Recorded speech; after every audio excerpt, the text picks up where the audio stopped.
Hey everyone, welcome back to the channel, where once again we're heading back into World War II. So sit back, relax, as I review Medal of Honor Airborne.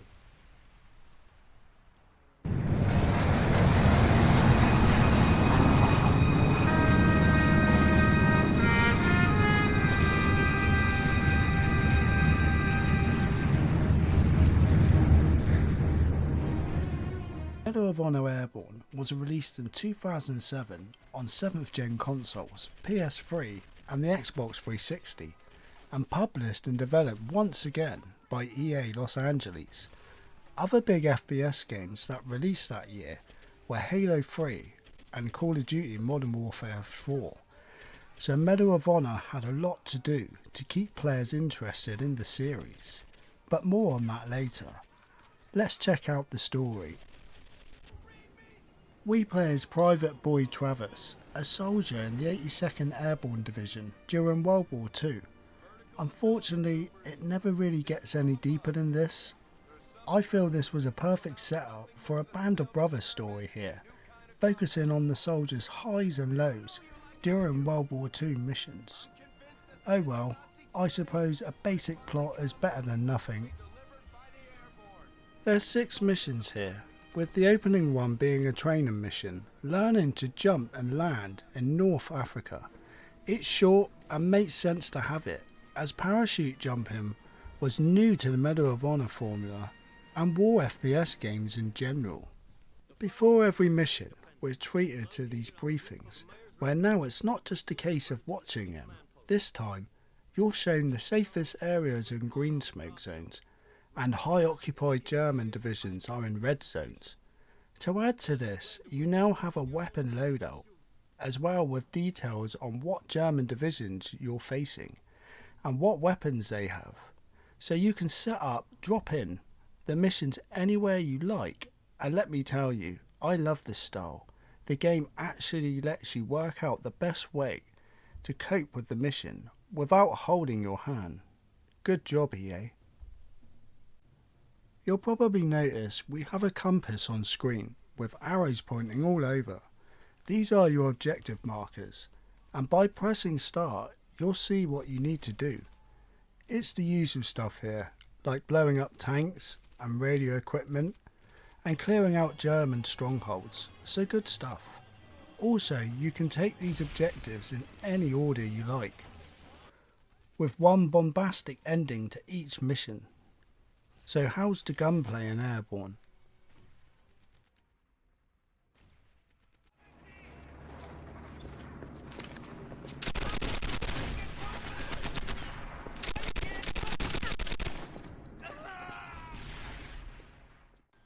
I'm happy to tell you they feel great. Each gun has a nice visual kick to it, and they all sound better than in previous games in the series. You're probably thinking, well, they should be on the newest consoles at the time. Well, you're right, but you'll be surprised how many games actually mess up on better hardware. But like I said, no issues here. So as mentioned earlier, Airborne has a gun loadout. Combine this with the sandbox levels here, and this truly makes for some fun addictive gameplay. There's also an upgrade system for the weapons, and it works really well. Whichever gun is equipped will be displayed on your hub. Now every time you make a kill, a portion of the gun will be coloured blue. Get enough kills and the blue reaches the top and you get it, a gun upgrade. So there's 3 upgrades to unlock on each weapon, and even a grenade upgrade. And even better still, you won't lose any upgrades once you've earned them. This really encourages players to pick different weapons and try to get all the weapon upgrades. This certainly made me want to do this with the guns, that I wouldn't normally. Here's a look at some of the upgrades I got on this playthrough.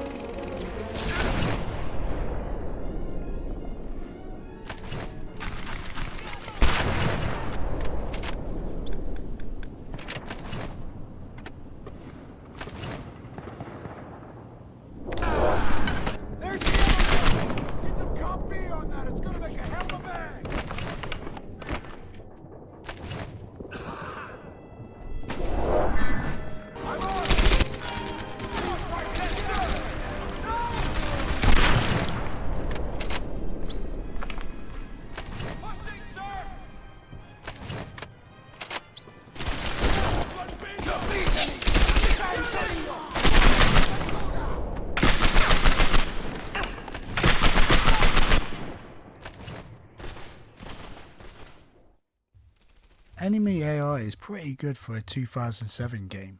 Soldiers put up a good challenge here. They will run for the nearest cover and even try to flank you at times when in groups. They're also always moving, so hard to get a shot at when out in the open. And sometimes they will go nuts and charge you, and my favourite, chuck a grenade into a room of soldiers, and some of them will run at you to try and stop you.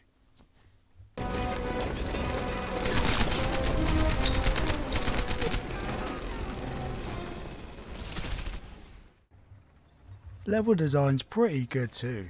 You'll find Travers and the boys parachuting into Holland, Italy and Germany itself. Even though there's only 6 missions here, they are quite interesting to play through. Mission 1 for instance is set in an Italian village called Dante, where we must engage in house to house close combat. It's brilliant, making every encounter tense.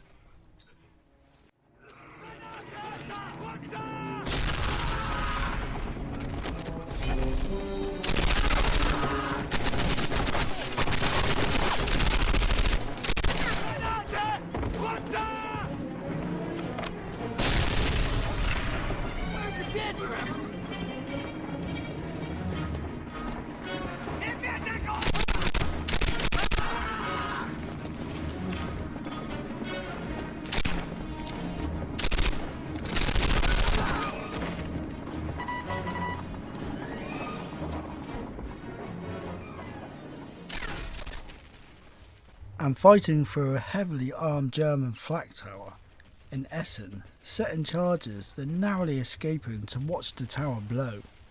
It's really satisfying.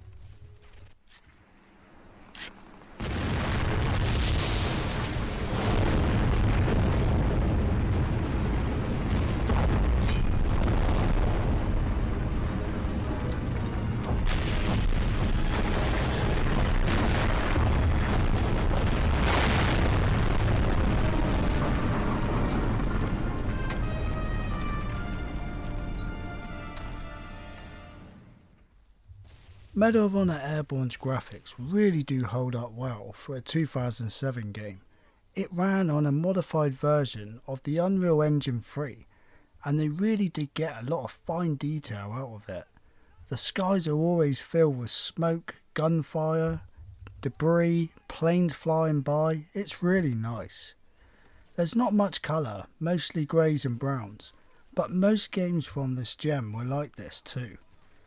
In the shooters especially, Gears of War, Call of Duty, Bioshock, it was really only Halo games using a lot of colour for the time.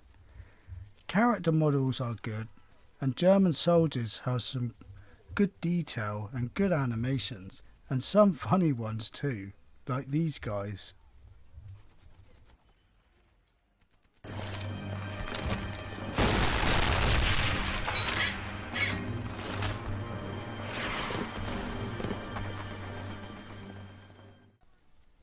Airborne runs at a steady 60 FPS on both Xbox 360 and PlayStation 3, which is great, and it's also backwards compatible on the Xbox Series X with a frame boost, so I'm definitely going to try that at some point. So wherever you play it, it will be a smooth experience. Michael Giacchini is back on music duties, and as always, it's another great soundtrack here. There's a lot of orchestra blockbuster tracks. I don't think it's as good as the work on Medal of Honor Frontline, but still great. Have a listen.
So at the start of the video, I said this game would need to do something special to stay relevant with players jumping to Call of Duty and Halo by 2007. So did it? Unfortunately not. You see, Medal of Honor Airborne does have a multiplayer mode, but it was second to the campaign, said the devs themselves. And in 2007, being this style of game, that was suicide. Halo and COD, also Gears of War, had massive online player bases, so Airborne couldn't compete, and the next game in the series would, well, all but kill the series off completely. But that's for another time. So time for my final thoughts. Medal of Honor Airborne is easily one of the best games in the series, with a fresh perspective on World War II era. Gunplay is great, and the game will keep you coming back from time to time for those sweet gun upgrades. So yeah, I highly recommend this one. Care to join us? Fire in the hole! I guarantee you, it'll be a blast.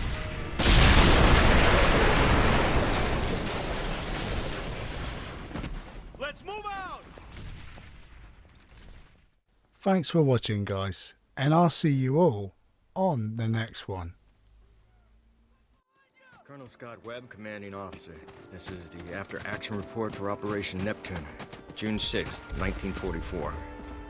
Dropped behind enemy lines at dawn, suffered heavy losses, but took all objectives. After securing the main battery, we pushed toward Utah, cleared all enemy gun positions. Allied forces now moving inland from the beaches. I have no doubt that history will remember the Airborne on this day. Your acts of courage will be revered for generations to come.